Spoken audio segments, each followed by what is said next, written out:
அவங்க அம்மா வந்து கிறிஸ்டின் மைனாரிட்டி ஓட்டை பிரிக்கிறதுக்காக பாரதிய ஜனதா கட்சி வந்து அவரை போட்டுச்சு அப்படி சொல்கிறாங்க. இவருக்கு தனி விமானம் ஒன்றும் கொடுத்துருக்காங்க அப்படின்னு சொல்கிறாங்க. நினைச்ச நேரம் எங்கேயும் போனாங்க. அது உண்மையாக பையா நீங்கள் தான் விசாரிச்சு வருமான வரித்துறையில் வேலை பண்ண இப்போ ரிசர்வ் மீட்டிங்கை சேர்ந்துருக்காங்க. யார் சொல்லி சேர்ந்துருக்காங்க? எல்லாருமே சொல்கிறாங்க.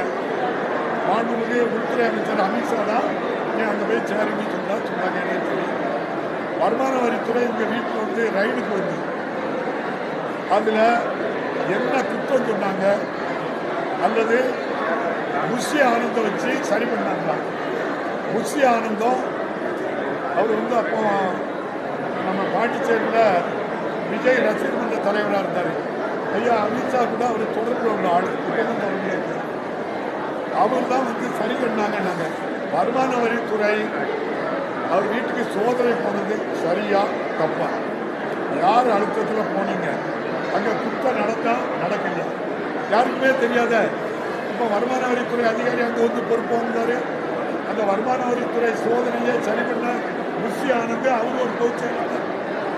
இவங்களுக்கு ஒய்பிரிவு பாதுகாப்பு விஜய் கேட்கல. அது யார் கொடுத்தா எது கொடுத்துருக்காங்க?